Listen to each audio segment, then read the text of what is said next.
Peuple de la Terre, bonsoir. Bienvenue dans cette édition 43 de Star Nation News, où je vous apporterai des nouvelles d'organisations extraterrestres concernant les événements qui ont un impact sur l'avenir de la Terre en tant que civilisation planétaire. Cette semaine, j'ai l'honneur et le plaisir pour vous transmettre le message du haut commandant Thor-Han Eredyon de la Fédération galactique des mondes. Le haut commandant Thor-Han Eredyon commentera les informations qui vous ont été communiquées dans l'édition de la semaine dernière de Star Nation News. Je vous invite maintenant à vous asseoir et à vous détendre et à entendre parler du plan de divulgation, de la cérémonie de clôture et de la cérémonie d'ouverture des Jeux Olympiques et bien d'autres choses concernant la chute d'un autre empire, cette fois sur Terre. Engage. Fédération galactique des mondes.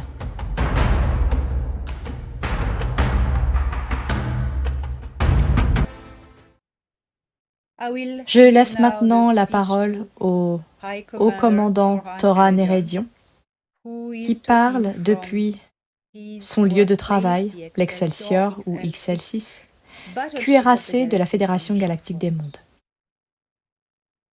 Voici pour vous le haut commandant Thor-Han Eredyon. Dans le cadre de nos efforts pour améliorer la qualité de l'expérience, ce que vous allez entendre n'est pas la voix originale de Thor-Han, mais une transcription de son message utilisant de la technologie. Ces messages ne sont pas obtenus par channeling ou canalisation, mais par l'utilisation d'un appareil de communication.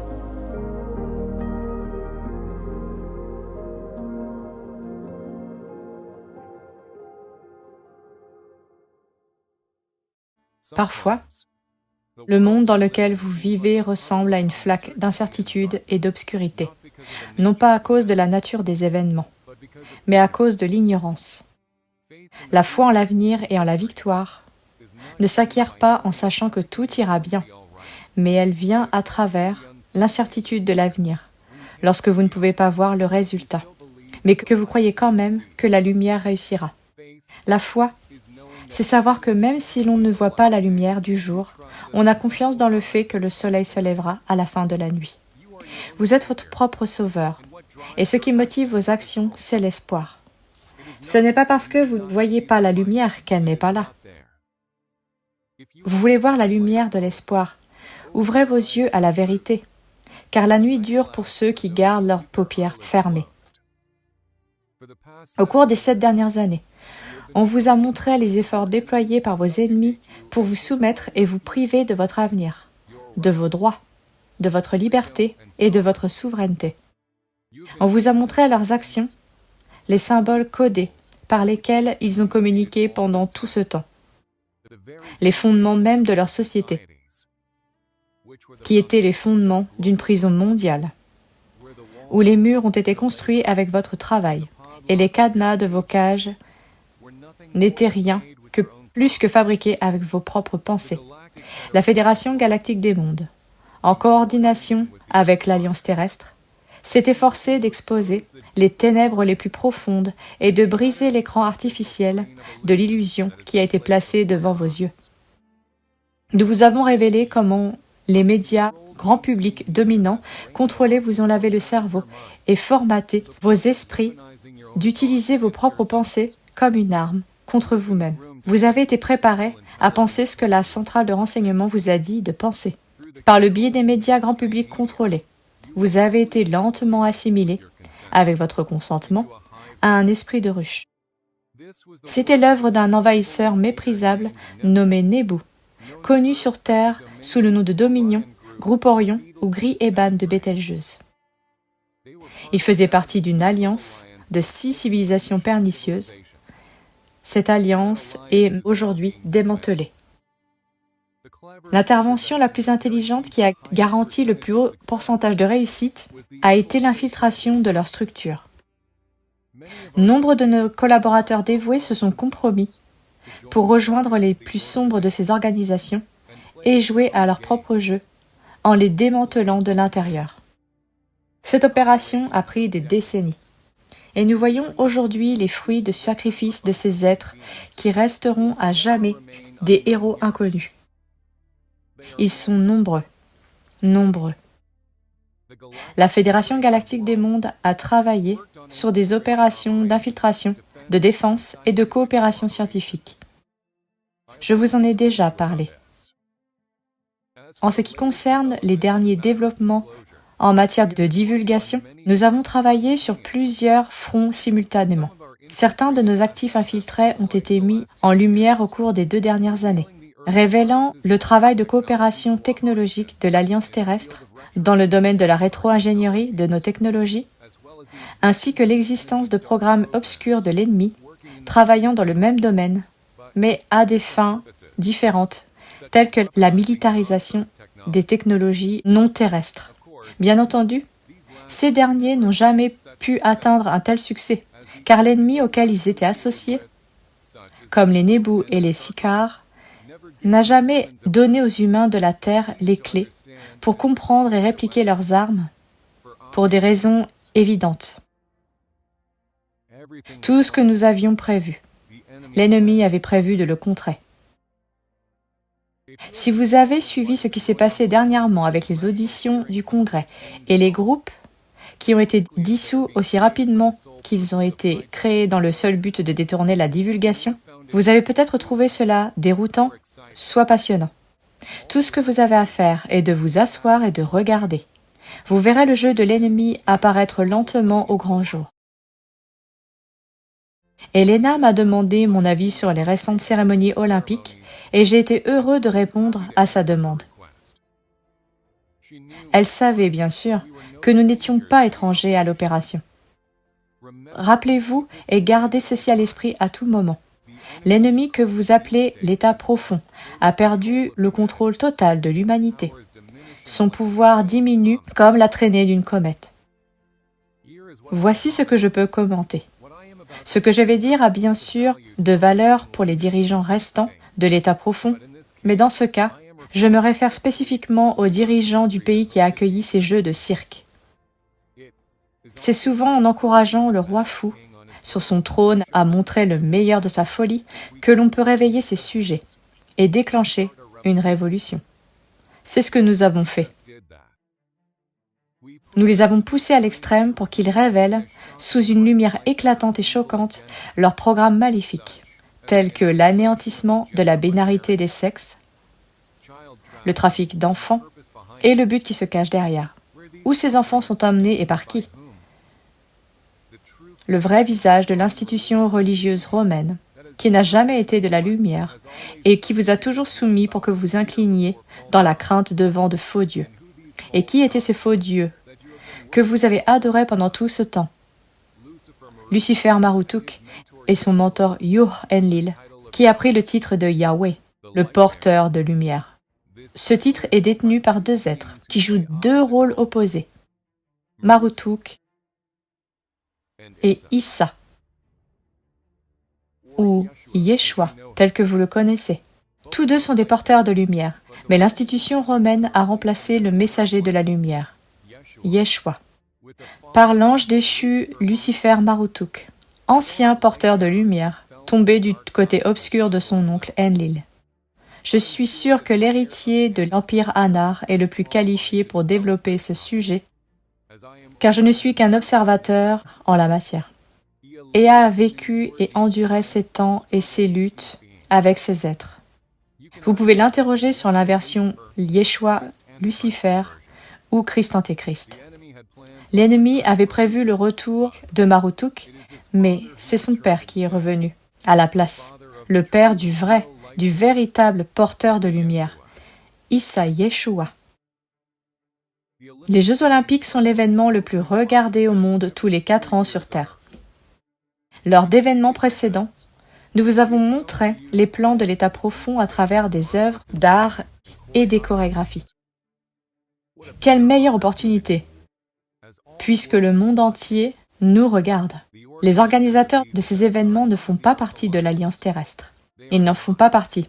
Et ils ont été habilement infiltrés par nos actifs et influencés. Rappelez-vous, tout ce que vous voyez est un spectacle.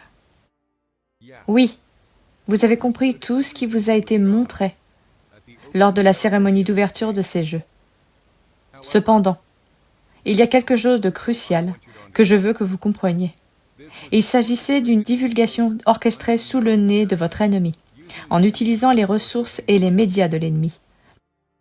Il en a été de même pour la cérémonie de clôture de ces Jeux. Vous avez vu les ténèbres, les inversions, le trafic, l'ingénierie sociale exposée. On vous a montré la noirceur de tout cela sous l'étiquette Apocalypse, la grande révélation. La cérémonie de clôture vous montre les conséquences de cette grande révélation.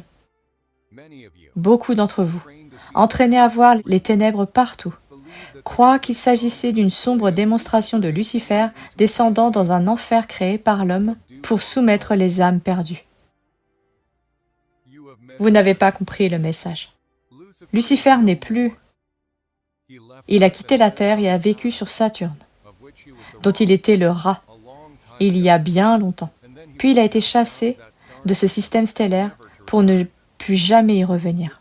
Ce que les sombres ont vénéré pendant tout ce temps n'était que l'ombre d'une ombre.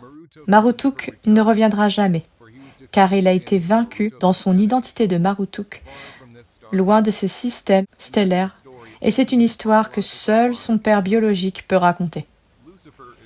Lucifer n'est plus. Les véritables porteurs de lumière sont désormais chacun d'entre vous, qui vous éveillez à la vérité et qui portez cette lumière à travers les ténèbres de l'ignorance. Vous êtes les éveilleurs. Dans le spectacle final de ces Jeux planétaires, vous avez pu voir les conséquences de la grande révélation, lorsque l'humanité renaît de ses cendres et redevient forte en s'unissant, malgré ses différences. Le voyageur doré, descendant du ciel, représente les nations stellaires débarquant dans un monde où, après la fin de toutes les guerres, les habitants d'une planète renaissante, en train de vaincre un grand ennemi, oublient finalement ce qui les a divisés et deviennent une seule nation planétaire. Le voyageur d'or fait référence à la sonde voyageur qui transporte des informations sur votre planète, sa localisation et le type de forme de vie qu'elle abrite, gravé sur un disque d'or. Envoyée il y a 47 ans, à l'heure où nous parlons, elle était un message de la Terre à notre intention. Et nous sommes revenus pour vous guider vers votre victoire.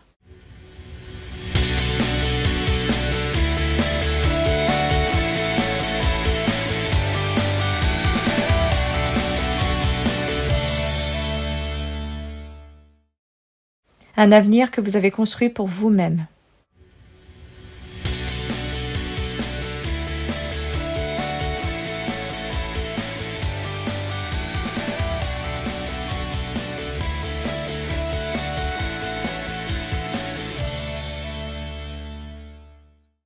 Une victoire que vous avez remportée avec mérite. Un avenir que vous avez fait vôtre. Vous devez maintenant passer à autre chose et être attentif à ce qui se passe dans le monde réel. À la prochaine série de révélations qui s'annonce, il ne s'agira pas d'un spectacle, mais de témoignages réels et révolutionnaires de militaires de haut rang. Je m'appelle Thor Ann Heredio. Je suis le partenaire d'Elena depuis des millions d'années et je travaille actuellement comme officier du haut commandement d'une station de combat en orbite autour de votre planète. C'est la tâche que j'ai choisie pour l'instant, pour la mission. J'ai porté bien d'autres noms, tout comme vous. Vous tous. Vos corps mortels portent un être éternel qui n'a jamais connu le début de l'univers et qui n'en connaîtra jamais la fin. Recevez mon amour.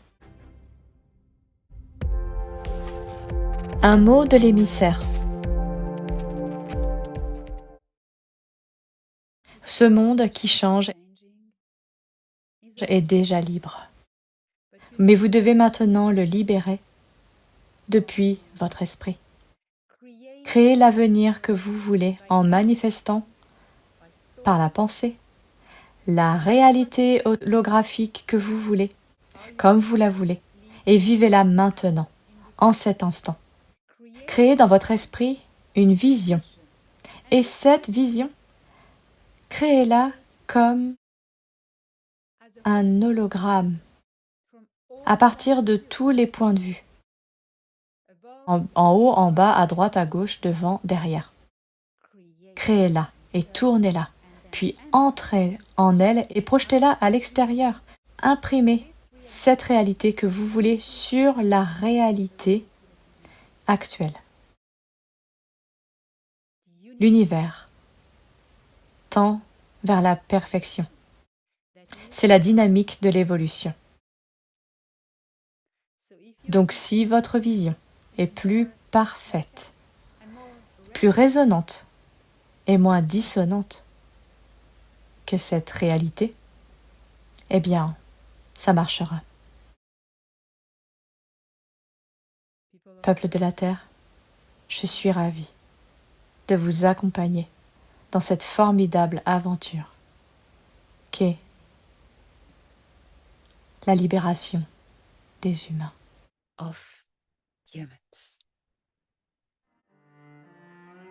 La foi, c'est savoir que même si l'on ne voit pas la lumière du jour, on a confiance dans le fait que le soleil se lèvera à la fin de la nuit.